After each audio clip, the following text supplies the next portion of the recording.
Bonjour, dans cette vidéo, nous allons entamer une nouvelle notion qui s'intitule le produit vectoriel. Nous allons voir l'orientation d'un repère où nous allons parler d'un repère qui est dit direct ou indirect. Et puis, nous allons définir ce qui c'est le produit vectoriel. On commence tout d'abord par une définition d'un repère dans l'espace. Un repère est constitué d'un quadruplé, d'un point O qui est appelé l'origine du repère et de trois vecteurs I, J, K qui constituent la base du repère, sachant que les trois vecteurs, elles doivent être non coplanaires, c'est-à-dire qu'ils n'appartiennent pas au même plan. Regardons maintenant l'ordre donné des trois vecteurs I, J et K. Donc, on a, pour passer de I vers J, donc on a un sens qui est contraire à celui des aiguilles d'une montre. Donc, on parle ici d'un sens qui est positif. On dit alors que le repère est direct ou positif. Par contre, si on change l'emplacement des deux vecteurs I et J, comme vous le voyez, donc pour passer de I à J, donc on a un sens qui est comme celui des aiguilles d'une montre. On parle ici d'un sens qui est négatif. On dit que le repère est indirect.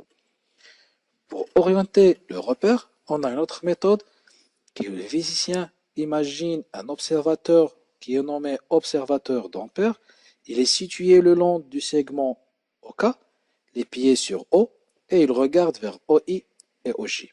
Si le point J est à gauche du repère, c'est-à-dire qu'il est à gauche du bonhomme, on va dire que le repère est direct. Mais par contre, si le J se trouve à droite du bonhomme, alors on va dire que le repère est indirect. Il est négatif. On considère un exemple. Donc on a ici un cube A, B, C, D, E, F, G, H.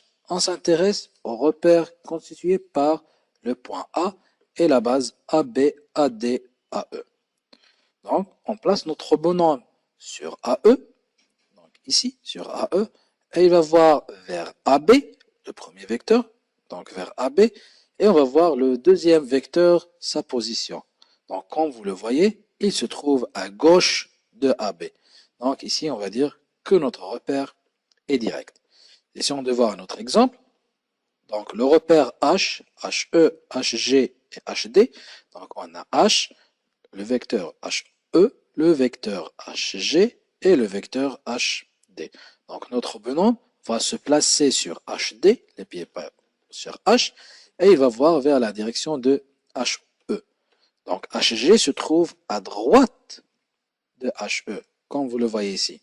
Donc HE, HG se trouve à droite. Donc ici, on va dire que notre repère est indirect.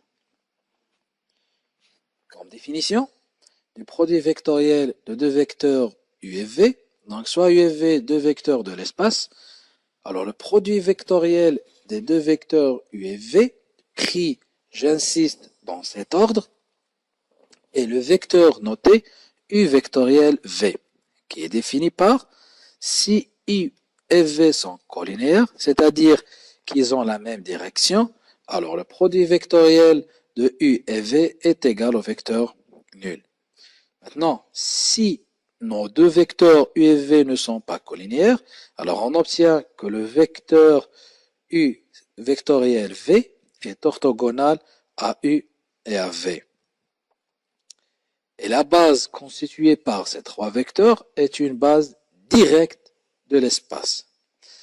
Et la formule donnée par le produit vectoriel, donc puisqu'on parle d'un vecteur, donc nécessairement il a une norme, alors la formule est donnée par la norme du produit vectoriel de U et V est égale à la norme de U fois la norme de V fois sinus l'angle qui est compris entre U et V. Comme vous le voyez ici, donc on a un plan avec deux vecteurs U et V, et le vecteur W, c'est le vecteur produit vectoriel de U et V. Comme remarque, donc on a dit que le produit vectoriel de deux vecteurs est un vecteur, tandis que le produit scalaire de deux vecteurs est un réel. Si W, c'est le produit vectoriel de deux vecteurs U et V, alors le W, il est perpendiculaire à U et à V.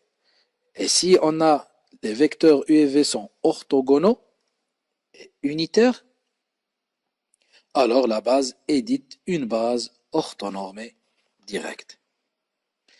Comme exemple, on considère dans l'espace rapporté un repère orthonormé direct les vecteurs AB et AC. À l'aide d'un logiciel de simulation mathématique, on va déterminer le produit vectoriel de ces deux vecteurs. Comme vous le voyez ici, on a les deux vecteurs AB et AC. Ils sont coplanaires, ils appartiennent au même plan, comme vous le voyez.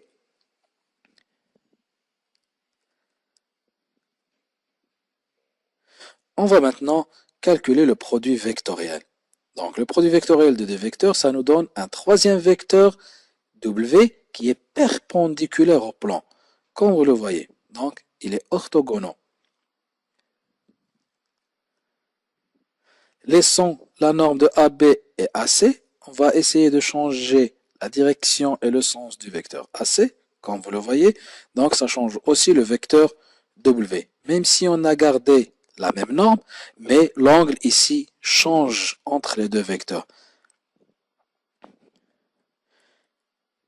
Comme vous le voyez ici, les deux vecteurs AB et AC sont collinéaires, donc le produit vectoriel est nul. Ici aussi, on a les deux vecteurs sont collinaires, donc, alors, comme vous voyez ici, le vecteur W, il est dirigé vers le bas. Donc, c'est là le fait où on a mentionné que l'ordre des vecteurs est important, car ça fait une orientation des vecteurs. Alors, comme exemple, on va calculer la norme du produit vectoriel de U et V dans chaque cas. Donc, comme vous le voyez, on a ici deux cas, le premier cas et le deuxième cas. Alors, essayons de calculer pour le premier cas. D'après la définition, donc le produit vectoriel de U et V, sa norme est donnée par la norme de U fois la norme de V fois sinus l'angle compris entre U et V. Une application numérique, on trouve le résultat final, sachant que sinus pi sur 3 est égal à racine de 3 sur 2. Essayons de voir maintenant le deuxième exemple. Donc, on nous a donné la norme de U et la norme de V, mais maintenant ils nous ont donné le produit scalaire des deux vecteurs U et V. Comme je l'ai déjà dit, il faut différencier entre le produit vectoriel et le produit scalaire. Alors on a la norme du produit vectoriel, donc elle est donnée comme suit, mais nous, il nous manque le sinus de l'angle. Donc on doit chercher la mesure de l'angle entre U et V. C'est pour cela qu'on va utiliser le produit scalaire donné ici. Alors, on sait que le produit scalaire de deux vecteurs U et V, ce n'est rien d'autre que la norme de U, scalaire la norme de V, fois cosinus l'angle compris entre U et V. Puisque la norme de U et la norme de V sont différentes de 0, donc on obtient que le cosinus est égal à U scalaire V sur la norme de U fois la norme de V. Une application numérique, on trouve que le cosinus est égal à racine de 2 sur 2. Comme vous le savez, on est ici notre angle, il est compris entre 0 et pi. Donc, l'angle qui nous donne que le cosinus est racine de 2 sur 2, ce n'est rien d'autre que pi sur 4. D'où on obtient que sinus de cet angle est égal aussi à racine de 2 sur 2.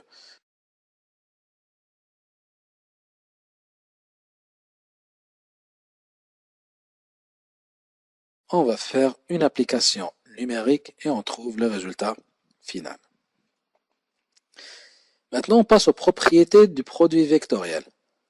Alors, le produit vectoriel de deux vecteurs est nul si et seulement si les deux vecteurs sont collinéaires, comme on l'a déjà dit.